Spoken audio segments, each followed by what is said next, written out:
Welcome to the Better Together Here podcast with your hosts Devin and Ashley, helping you make the most of your time in New York City.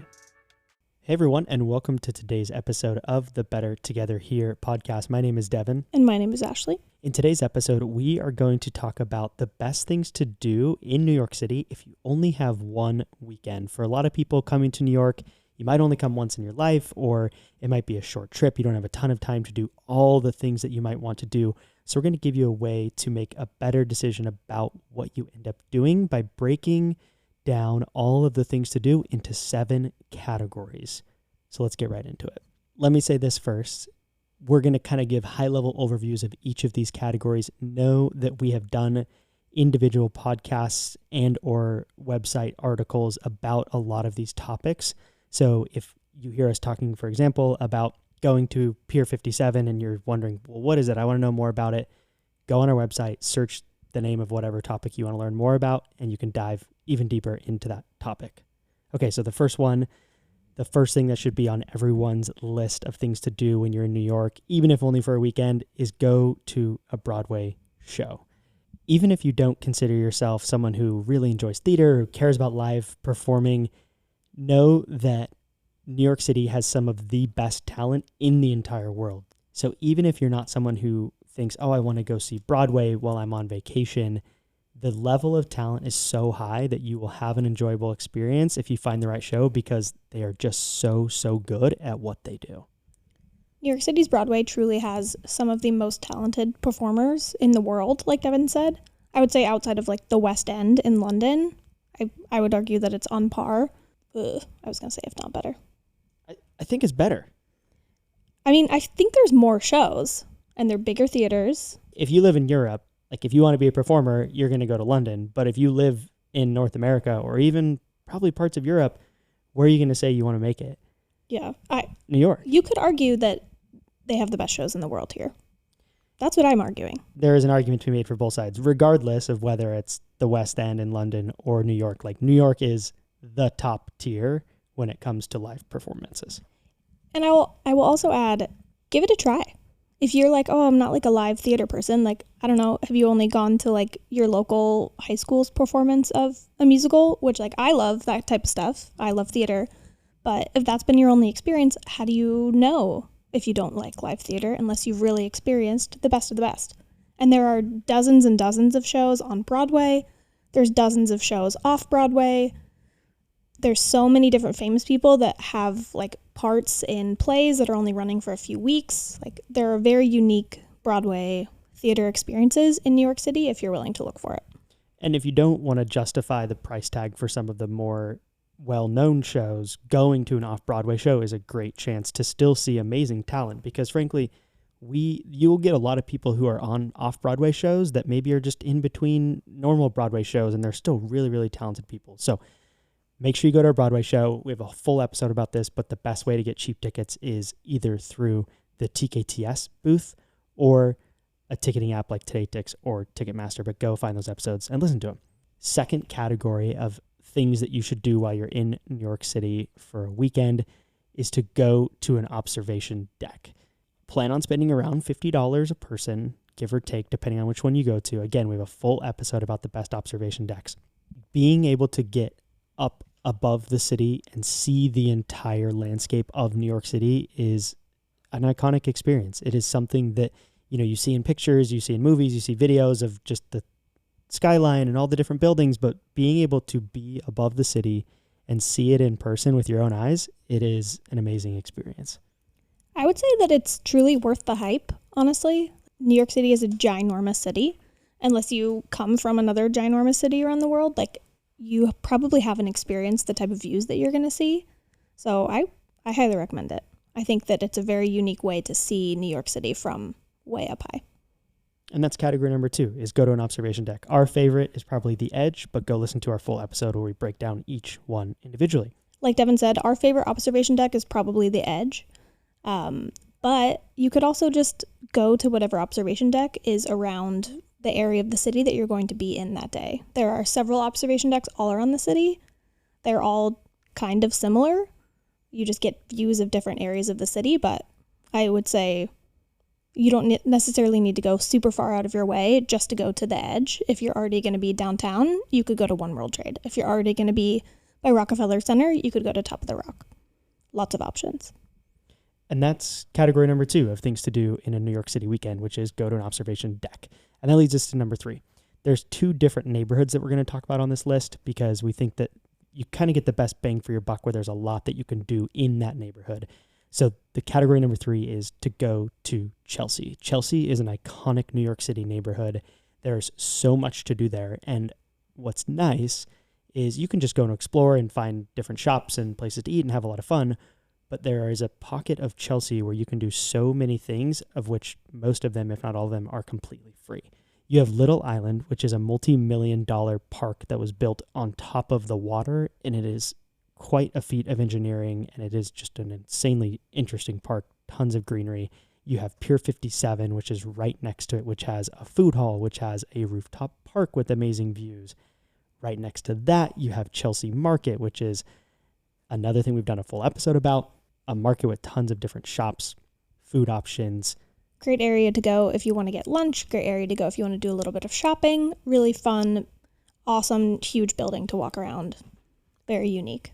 And that's also right next to the Highline, which was an old shipping track that was forgotten and basically went into disarray and then was renovated to be a beautiful park that is up on those elevated train tracks that goes, I think, a dozen or more blocks, cuts through the heart of Chelsea. So in one fell swoop, you can go check out Little Island, Pier 57, Chelsea Market, and the Highline, all within an afternoon. I mean, if you really wanted to kind of crank through them and see some of it, but not all of it, you could do that in 2 to 4 hours, and you're going to see a lot of an amazing neighborhood, an historic neighborhood, and just a quintessential New York City neighborhood, which is Chelsea.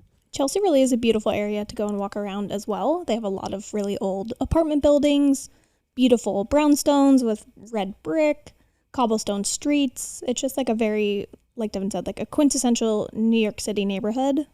A lot of really great restaurants as well if you're in the area. I would say that's like a don't miss neighborhood to explore. On to number 4, which is to go to a museum. And remember, we're giving you categories of things to do because, frankly, if you're only here for a weekend, there's not enough time to do everything that you might want to do. So you've got to pick at least one thing from each of these categories. So when it comes to museums, some of the highlights or the ones that we would recommend if you're only going to choose one would be the Museum of Modern Art, or the MoMA, the American Museum of Natural History, the Metropolitan Museum of Art, aka the Met, and the 9/11 Museum. Let's give a quick overview of each of those. The Museum of Modern Art, like the name implies, modern art centric. There's 5 floors of so many famous paintings, unique exhibitions that rotate, and it's right in the heart of Midtown. It's just on 53rd Street off of 6th Ave. So if you're in the area for Rockefeller Center or whatever it might be, the MoMA is a very accessible museum. The American Museum of Natural History is one of our favorite museums. It's focused more on science and nature. They have a planetarium. They have an amazing Hall of Gems that we've talked about before. But if you're into like earth science or biology or animals or space, this would be a really cool spot to go. And it's not just for kids. I mean, it's my favorite museum. Am I a big kid? Who's to say? I think we all are in some ways. But it's not like a children's museum, is what I'm trying to say. Although out of the most popular museums, it's probably the most kid-friendly and the most kid-centric, but it is still great for all ages.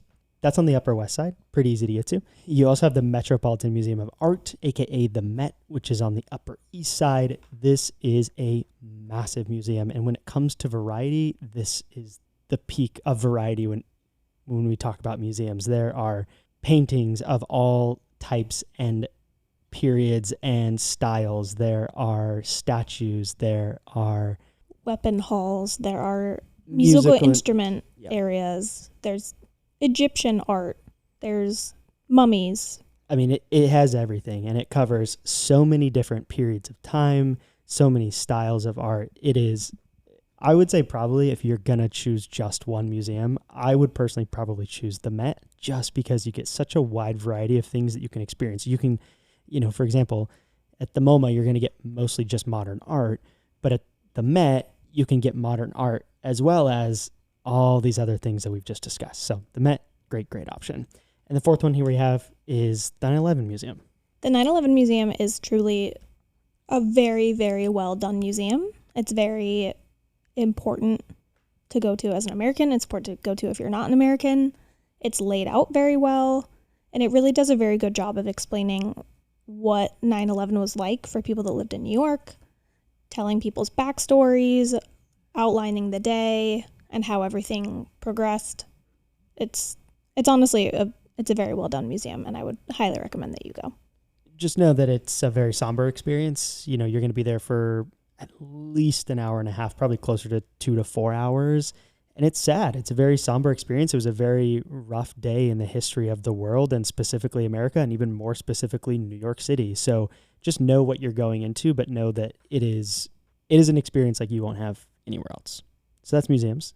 And that leads us to this episode's You'll Have to Check It Out segment. The next stop is Italy. From their website, Italy says, the idea was simple, to gather high-quality food at sustainable and reasonable prices, to celebrate Italian biodiversity, and to create an informal, natural, and simple place to eat, shop, and learn, all under one roof. Italy has 3 locations in New York. They have the Flatiron, Downtown, and Soho locations, as well as 20 total Italy locations across the globe. So it's not a New York City specific spot, but if you haven't had the opportunity to visit an Italy before, New York City would be a great spot to go to try it out. They have a wide collection of authentic Italian groceries like pastas and imported cheeses and olive oils, imported tinned fish. So many different things that you're just not going to get at a regular grocery store. But you might be thinking, okay, if I'm just visiting, why would I go to a grocery store? Beyond having all these amazing food items, they also have restaurants and bars inside the store. So it's a good place to go. And I believe the Flatiron location has multiple restaurants inside of it. They have like one that's more pasta focused and one that's pizza focused, and they have a rooftop and there's a bar. So it's like a place where you can go as a destination just to walk around and see all the different cheeses and different cool things. But then there are options for eating, dining, drinking, all that good stuff. They also have a lot of grab and go options. So if you wanted to have like a very authentic Italian panini or a couple slices of pizza, this would be a good spot to go if you wanted to just grab like a quick lunch and a coffee. It also would be a great spot to go if you wanted to go and do like a picnic in a park or walk around Central Park and have like some cheese and bread and a delicious meat. Like this would be a very good place to go to grab like a couple quality ingredients and make your own picnic or have your own little picnic in your hotel room or apartment you're staying in. Plus, Italy has a lot of events, so whenever you're coming to visit, make sure you check out their calendar of events. They have cooking classes. We just recently went to a wine and food fest where it was 2 hours of unlimited wine and unlimited Italian small bites, and it was phenomenal. So make sure you check out their schedule of events. And that is this episode's You'll Have to Check It Out segment, Italy. And now back to the best things to do in New York City for a weekend trip. stand clear of the closing doors, please. All right, number 5, we had to include this, and that is to go shopping. You gotta go shopping when you're in New York. There are millions, maybe not millions, but there are thousands of stores here. Okay, there's not millions. There are thousands of stores here. Stores that some of them you cannot find anywhere else. Like some companies, they do not have in-person stores except for a store in New York City. There are amazing shopping districts around Fifth Avenue. There's amazing shopping in Soho. There's a lot of shopping around Rockefeller Center. There's a huge luxury mall that's brand new in Hudson Yards, which is where the Edge observation deck is located. and pretty close to the Highline and also just Chelsea in general, if you wanted to combine those. And there's also a pretty big mall around Columbus Circle, which is in Midtown, right below Central Park. So a lot of really great shopping in New York City. Highly recommend adding that in, especially if you're coming from a smaller town or a place where you don't have access to incredible stores. Truly any clothing brand that you like, or shoe store or home goods store, they have it here. So if you want to treat yourself on vacation, I think you should. And a lot of them have massive flagship stores, like the Nike store on Fifth Avenue is 4 or 5 stories tall, and there's just so much to see. The Nordstrom here is 5 floors. The Adidas store is 5 floors. Yeah. There's H&Ms that are 4 and 5 floors. Just It's huge. so much shopping. So make sure you do a little bit of shopping while you're here in New York. And category number 6, this is the second of the neighborhoods that we'll recommend, and that is to go downtown. So when we say downtown, that's like a pretty general thing, but we're kind of talking about the financial district, Battery Park area, near One World Trade, all those different things. So similar to what we talked about with Chelsea, the downtown area just has a lot that you can do in one fell swoop. So for example, you can go and check out the One World Trade Center. Even if you just look at it from the outside, I think it's worth doing because it's the tallest building in North America. How tall is it, Devin? It's 1,776 feet tall, including the spire on top. the radio signal thing or whatever it is on top. But yeah, 1,776 feet tall because America. You can see the One World Trade Center. You can do the 9/11 Museum, which is right there. You can do the observation deck that's a part of the One World Trade Center, right? Or you can just look at it. See the memorial pools that are outside. Great option. After you do that, you can go and check out the Charging Bull and Wall Street. You also can check out the Statue of Liberty. So there's really a couple options for the Statue of Liberty. We've talked about this in previous episodes. If you want to, you can just check out the Statue of Liberty from a distance. That's a totally fine option. And if you go to One World Trade Center, you can just go straight kind of west towards the Hudson, towards the water, and you will get a great view of the Statue of Liberty from a distance. And if that's all you care about, great. Frankly, going out and going to the actual Statue of Liberty in Ellis Island, I don't know if I would recommend it. If it's really important to you, great, but it is an all-day affair. I mean, you're looking 3 to 6 hours, standing in lines, being on a boat with a bunch of people. Like, it's a long Going through experience. security. Yeah. If you get seasick, the boats are really rocky sometimes. Frankly, if you're coming only to New York City for a weekend, I just straight up do not recommend going to the Statue of Liberty. That's my opinion. Take it or leave it. Yeah. But, I mean, But we see went... it from a distance at least. See it from a distance. Like, it's really cool to see. But I don't think you need to dedicate 3 to 6 hours of your short weekend trip in New York City to go and do the Statue of Liberty. And maybe a happy medium, if you do want to get a little bit closer and have a better view, is to take the Staten Island ferry from Battery Park across the water to Staten Island, and it goes very close, not super, super close, but it goes pretty close to the Statue of Liberty. It's free as well, the Staten Island ferry. Do not get scammed by the ticket people. You'd never have to pay to ride the Staten Island ferry. But you can take the Staten Island ferry across. It's roughly like a 30 to 40-ish minute ride, maybe give or take 10 minutes. And then you can get right off and get right back on and just come back and then see it again. And that round trip, if you time it right, you're probably like an hour to 2 hours versus if you go to the actual statue and Ellis Island, at a minimum 3 to 4 hours, but And you closer have to to pay. 6. Sorry. And you have to pay. And you have to Yeah. pay for it. Staten Island ferry, completely free. So those are some of the things you can do downtown. And of course, there are tons and tons of restaurants. There are historic bars. The downtown area of New York City is what was first settled. And so there are some buildings that are, pre-Revolutionary War and have been around for ages, and bars that have been open for a couple hundred years. Like, there's just so much to see and do downtown, and it has more of like that historic old town feel in pockets of it versus anywhere else in New York. For example, there's a bar where Washington gave his farewell address after the Revolutionary War. Yeah. And this bar and restaurant was built in the 1600s. Like, there's some crazy cool buildings downtown. And it's all kind of juxtaposed next to these new fancy all glass buildings like One World Trade. So it's just a really cool area to check out. So make sure you go downtown, see One World Trade, see Statue of Liberty, see the Charging Bull in Wall Street, potentially do the 9/11 Museum, all that good stuff. All right, last but certainly not least of the categories of the things that you need to do if you're only coming to New York for one weekend, Central Park.